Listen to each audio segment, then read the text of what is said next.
It's 365 Hawaii. With Eric and Julie Zemelis, and behind us is La'aloa, also known as Magic Sands. And today, we're going to be talking to you about the predictions for 2024. Woo! And there's a lot of good things out there, so we thought we would dive in. And the first thing we're going to talk about is parking in Kona. It has ruffled more feathers than anything else. And here's a quick backstory of what happened. We have in the past, we've had a couple of lots that have charged for parking, and no big deal. Everybody just says, okay, unless you're a tourist, you sort of avoid those lots. But then there's a lot that's behind the old Uncle Billy's Hotel, and they started charging, and they put a pretty good penny on their hourly rate. And so everybody says, we're going to boycott that lot and we're going to go to all the other lots. So that was fine, but then that put a lot of strain on the Coconut Grove parking lot here. And so Coconut Grove says, well, to keep up with that, we're going to charge for parking also. And so then what happened with that is that now everybody's up in arms and saying we have to pay for parking. There is 2 hours of free parking for locals, but if you go over 2 hours, it's expensive. And if you're not a local, like a lot of you are, or you're visitors, it's expensive to park down here. And this is like, they're like mainland prices. And so there's definitely a big problem here with parking. So the question is, what are we going to do with it? That's the question. Okay, so you guys know 365 Hawaii. One of our big things is actually supporting small business owners. And so this paid parking experience has just been like just a jab to the small business owners up and down the Leahy. So one of the predictions I would like to believe is that the small business owners are actually going to get together and say this expensive parking isn't working. And there's two things we can either talk to the government about incentivizing the property owners or penalizing them, one or the other. But also, one of the things that I like to see is that like those e-bikes that are coming in and all the different bikes, set up so people can actually ride their bikes a little bit more through downtown. And also the trolley is free and you can ride the trolley and then get off and stay in here. You can also obviously Uber, but I'm hoping that for 2024 and 2025, we find a better way of dealing with the parking issues because it is driving locals away from coming downtown and we don't need that.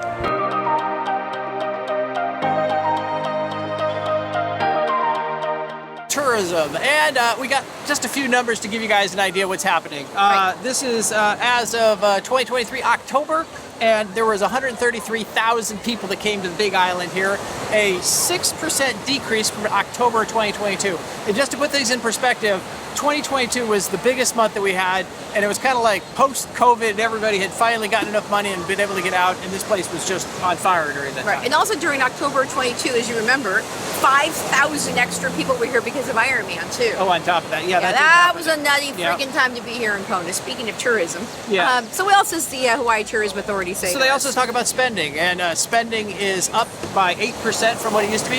That just means that everything got really expensive here, is what that means. You're going out to dinner, you're paying for it on top of that. Right. So those are our tourism numbers. And then the other thing that was kind of interesting that happened this year is we're talking about we're talking about the Maui bump, right? That's kind of what's going on. Is that because of Maui shutting down, a lot of people didn't go to Hawaii in general all over the islands. But then now what's happening is that now they're coming up and we're getting more people here to the Big Island. Right, especially right now because it's Christmas week. This is going to be the busiest time anywhere across the entire Hawaiian island chain. And it is, as you guys can see behind us, there are a lot of people here. And I'd say that for the places that Eric and I have gone, we have actually been touring a little bit ourselves this last week with my son. And we've gone to some of the more popular tourist places, and there has just literally been like just a bump. The Maui wildfires definitely, I think, pushed people to other islands for their Christmas holidays. Yeah, and almost here. I would say there's almost a over tourism here in a lot of places. I mean, we were at Pololu, and there was more people there than there'd ever been. Kua Bay, the lines were out farther than they've ever been. Yeah, in fact, trying to park Kua Bay, we had to. We were up at the top of the pool looking down, and Eric said that was one of the longest lines of parking that you had to walk back to get to the beach. Right? Yep. So anyway, and then the other thing that's interesting is that this year we also have, because of not being able to stop in Lahaina, we're getting more cruise ships. We're getting 3 a week these days versus we used to get approximately 1, maybe 2 at the most on top of that. So the town is definitely getting a lot more people to it. Right. And what's happening. So can I talk a little bit about impact on that? Sure, go ahead. Okay, so impact when that happens, I talked to somebody from Reef Teach, and they said what happens, we're thinking, oh, look, a cruise ship showed up. Yay, for economic development for the downtown businesses, right? Well, what we don't sometimes think about what happens to those tourists when they get off those ships is a lot of them hop on the free shuttle and they find themselves down at Kailua Bay snorkeling over our reef. And so we had just an immense amount of humanity floating across the reef that's already endangered. So they were talking about having 3,000 to 4,000 people extra every single week on those reefs. And so what they're thinking about doing, as we're talking about predictions, is that looking at what's happened to Maui, what's happened to Oahu, what they were thinking about doing now is shutting down Kailua Beach Park maybe a few times a year just to let the reef rest, get the spawning going, just let it rest. And then also clicking people. So that way they know how many people can, the load, you could say, in the water. And having people not go swimming during the times when a bunch of other people are in the water. So basically it gives a chance for people to kind of like not overwhelm the system. Because you guys, for all of you who love Hawaii, you want to be here to see it too, right? Well, if too many people impact a certain area, it's not going to be good for anybody. So these are the things that I think in the future, especially 2024, our city leaders and government officials are going to be looking at ways to mitigate some of the overabundance of enthusiasm of tourism in Hawaii. So what would you consider, what would you think that the trend in tourism for this next year is going to be? Okay, so we somehow skirted a recession. And they said that people are still spending a lot of money, right? A lot of people still have jobs, so a lot of people still want to travel. I don't think it's going to be that big, crazy slingshot effect that we had after the 2020 lockdown. But Hawaii is still a draw. And so I think that now that people might be, kind of like thinking Maui, where they've always gone, and they're getting a chance to do something different, I do think that people are now discovering Hawaii Island, for good or for bad. And I think that more people who come here are going to say, boy, I'd like to come again. That's what they're going to say. So the prediction is, do we say more of the same? Tourism. But hopefully more tourism with a little bit more mitigation so everybody has a better time once they're here. There you go.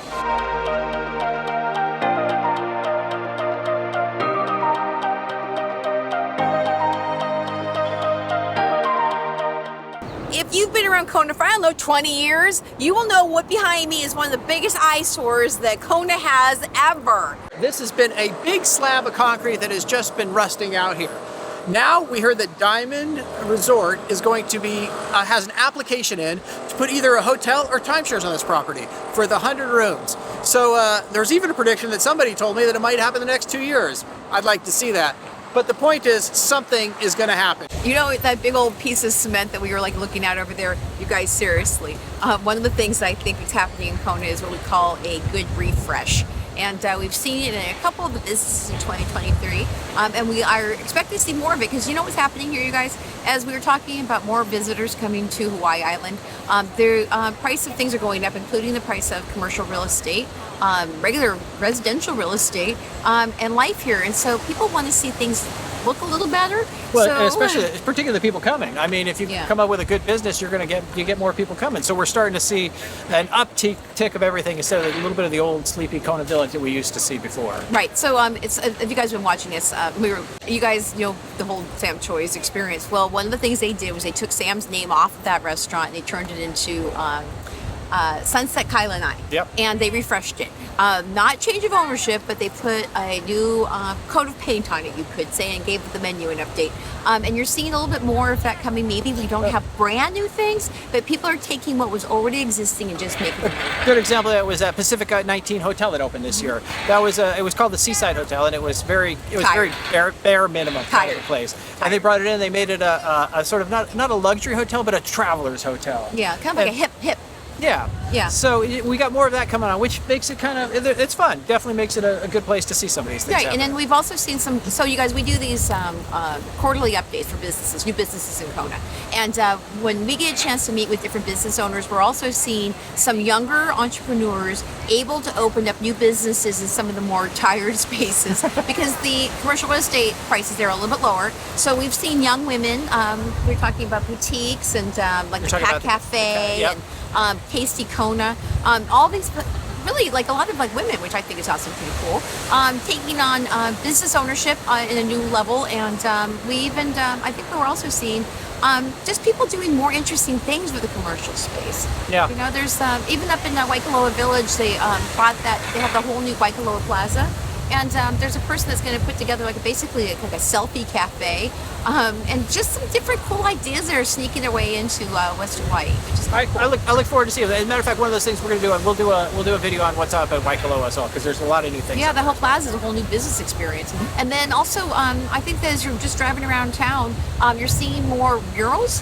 And so yeah. the murals, they painted over the ones that were getting tired and kind of crusty. And now there's kind of, again, another refresh concept. There's at least 6 different brand new murals in downtown, which makes it just look like someone cares. I think that's another thing too, that when you want to see vibrant and you want to see growth, you also want to see something that looks cool.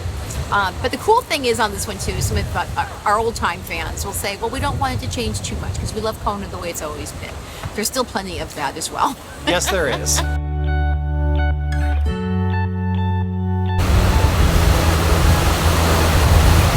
Okay, so back in 2022, we made a prediction that this farmers market experience was actually going to be gone because the landowner, which is basically Uncle Billy, the same people who implemented that crazy parking experience, actually own this land. So they were going to actually get rid of the farmers market, and there was this big kerfuffle at the end of last year, and you know what? They didn't leave. What they did was refresh it, and they got rid of some of the crazy tents, and they turned it more into more of these like better looking shade tents. And so it looks better, and it's still here. And so if you still want to come shopping down here, you can get some produce and different kinds of things. But don't forget though too, shop local at KTA as well, because you can get really good produce there as well. As you may know, Kona is suffering from a bit of a parking problem. One of the ways to get around town is through our bikes, and they are, here's a prediction, even more bikes coming, but right now they have put more of these bike stations in, and e-bikes are coming soon. So for all of you who don't want to use personal power, they're going to let you go ahead and have an e-bike, and that way you guys can run around all over town for only $5 more than renting a normal bike, which is a pretty effective way to control where you want to go and when you want to do it, and it's not that expensive. All right, I'm going to add one more thing to what Julie has to say about the bikes here, is that they have added over 13 of these new stations around. It was like they put $900,000, they got a whole bunch of bikes out here. So there are a lot more places they are, so it makes it a lot more useful than it used to be. It used to be you only had like 3 places to go, and if you weren't on one of those places on Elite, that was it. But now they're all over the place.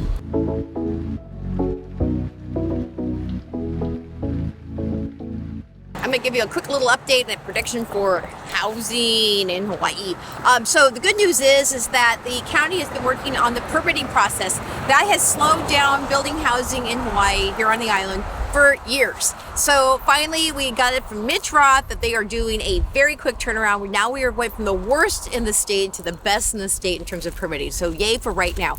They continue to want to make those housing opportunities happen even faster by getting government out of the way so that housing can become more affordable and easier to build.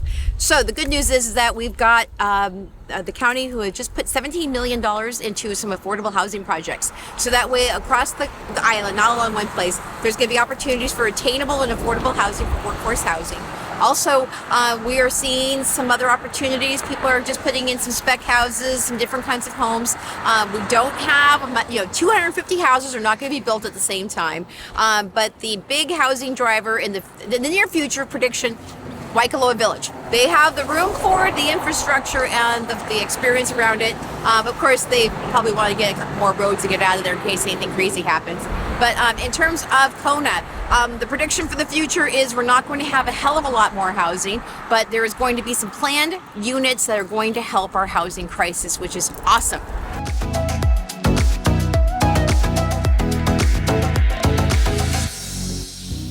Okay, we're on the beach right next to Kai's restaurant over here, right down, and usually there are quite a few homeless people here, but this is the week after Christmas and it's looking pretty clean. This kind of gives me the next prediction that I want to talk about, which is the homeless population here. And the county has allocated a lot of money towards helping the homeless. They're going to talk about doing some mental health and short-term rentals, some all kinds of different things to help them out. So I would predict that our homeless population might get better for next year.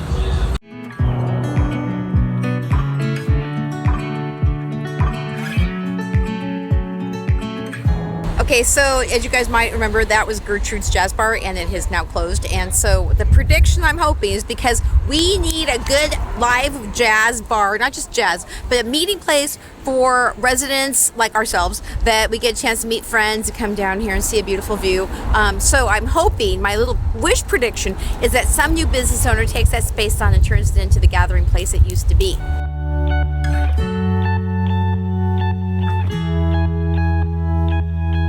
One of our predictions was about IronMan last year, and last year it was crazy because of the fact that it was the men's and women's together, and they had 5,000 people, and it was just a fiasco.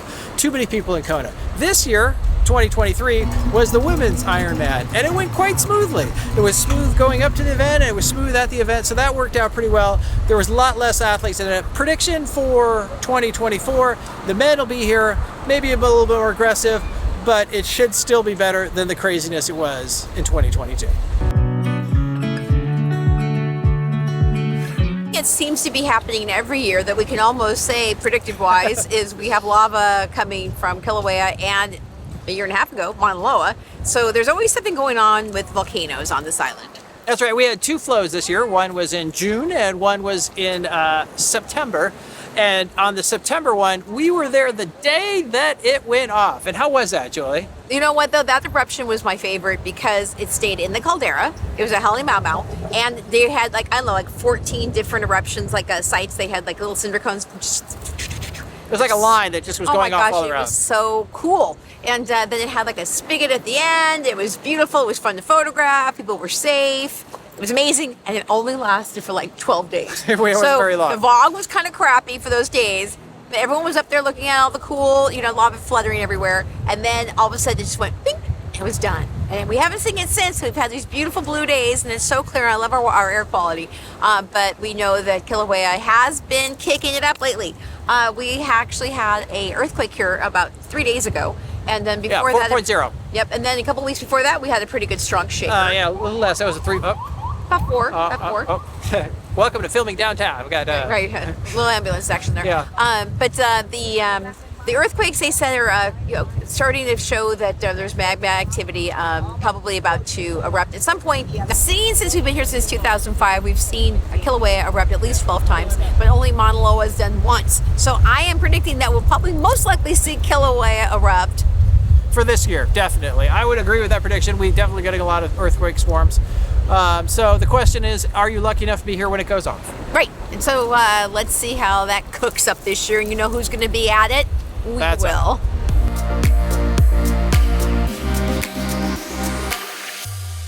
All right. So one of the last items we need to talk about is the housing market. And Julie, what do you think the market's going to do? Well, okay, seeing that we sell real estate with a real broker, I think that we have a certain aspect of knowledge that you might not possess. That's what happens when you're a realtor. You actually have a little more info. And the info is that if you guys have not yet been watching what's happening with the market, you were noticing that the interest rates have actually dropped a little bit. High of 8%, which made it almost unaffordable for most people to buy houses here who have mortgages. And it's dropped now to the high 6s, which is awesome. And it's expected to drop even a little bit more through the first part of the year.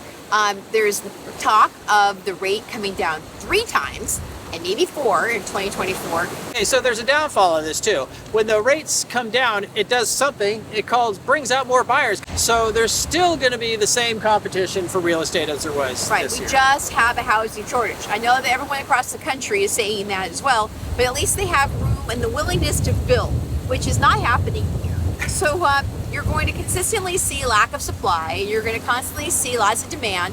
And you're going to constantly see housing prices are not going to drop precipitously. And so they're saying the prices of housing are probably going to hit probably 4 or 5% upward trend this year. Nothing crazy, but it's definitely not going to crash.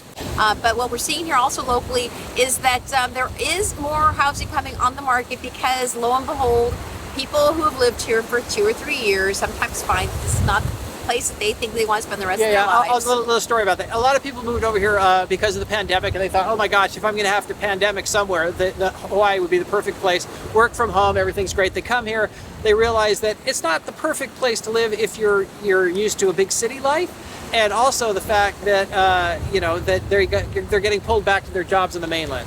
So we are seeing some of those people leaving right now. Right. So and also as one of our real estate friends said, a bunch of people who couldn't afford to get divorced have been sharing spaces in a house, and now they're just tired of it. So that should shake up the inventory a little bit. I'm like, oh, okay, that's interesting. There's always a reason to move off the island, and so I think that you're still going to have this ebb and flow of housing. We're just not going to have a lot of it. So call us if you're thinking about buying a home. If you're thinking of selling a home, please do so because we have a great marketing reach. And the last thing, we have also have a YouTube real estate channel called 365 Hawaii Real Estate Minute. Right. And we are plugging that full of great information for you guys. And there you go. And the other thing we have is a good website, 365 Hawaii Living. Right. and then that gives you information about how you can be part of the Ohana. And for the prediction also for 2024 Yep. is I am creating a new nonprofit. It's called the 365 Y Island Community Fund. The things that we're going to do with this is we're going to build a repository of volunteers for other nonprofits to pull off of, because we have so many people that have moved here who are retiring and still have time to give, and we also have people who just want to do something nice for the island. So I'm putting those all together, and we're going to have an opportunity to do better things for this island. And then also we're thinking about doing the Best of Kona Festival again at some point, and also we are going to be doing a signature fundraising event so that we can fund the fund, so that way if we have any problems on our island, like what happened to Maui, they had that Maui Strong Fund, we have opportunities for us to create money for people who are displaced or who can be in trouble, and just doing good stuff for the community. So that's what we're working on in 2024. There you go. So with that, I would say those are our predictions. Don't forget to subscribe to our channel if you like our content, which I hope you guys do after all the stuff we told you today. Yeah. And is there anything you'd like to end with? Thank you for joining us in 2023. We look forward to entertaining you in 2024 and bringing you aloha and how to take care of the island and all the entertainment that you guys want to do, either if you live here or if you're visiting, and cool places and spaces on Hawaii Island to make a memory. All right, and with that we say Aloha. aloha.